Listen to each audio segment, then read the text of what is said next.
부동산 중개업소가 밀집한 서울 강남구의 한 골목. 토지거래 허가구역으로 다시 묶인 첫날 찾아오는 손님은커녕 집을 보러 오겠다는 기존의 약속도 줄줄이 취소되고 있습니다. 완전 조용해졌죠. 거기까지는 와글와글했죠. 약속 잡았던 집들 취소. 전주까지도 급하게 팔아달라는 문의가 이어졌던 잠실의 주요 아파트 3곳에서는 단 한 건의 매물도 접수되지 않았습니다. 별로 지금 전화도 안 오고 집주인도 지금 고민하고 있고 안 팔려가지고. 토어제 적용 대상이 아닌 곳이라 해서 마음 놓고 거래하는 곳도 아닙니다. 강남 인접 지역이지만 토어제는 적용되지 않는 서울 성동구 일대 부동산을 한번 돌아보겠습니다. 풍선 효과 우려에 단속반이 뜬 탓인지 몇몇 부동산은 대면 영업을 중단했습니다. 문의는 있지만 오락가락 정책에 불똥이 튈까 관망하는 모습입니다. 단속이 많이 나오고 있어요. 부동산 업무를 지금 사무실에서 못 보고 있어요. 대출 문턱까지 높아지면서 당분간 이런 분위기는 이어질 것으로 보입니다.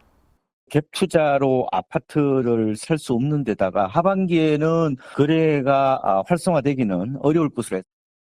하지만 기준금리 인하 추세 속 상급지 갈아타기 수요가 여전해 서울 주요 지역 집값의 큰 폭 하락은 어려울 거란 시각이 많습니다.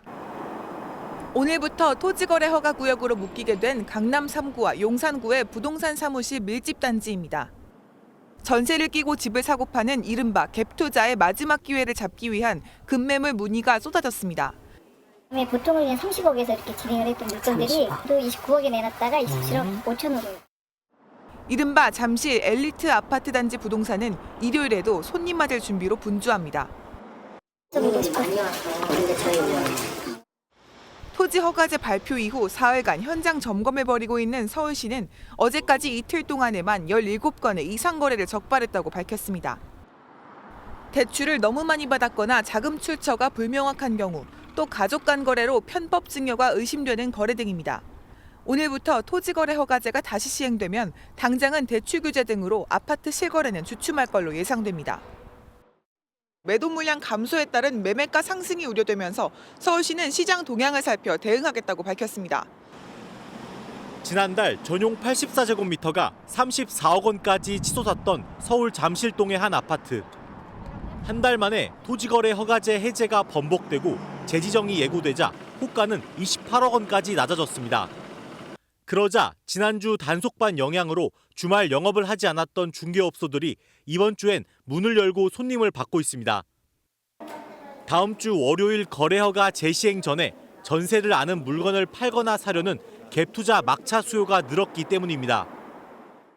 오늘까지 기다리면 심리적으로 마음이 급한 주인분들이 더 많이 깎아줄 거라는 기대 심리를 갖고 약간 자금이 부족하신 분들이 오늘도 움직이시는 것 같아요.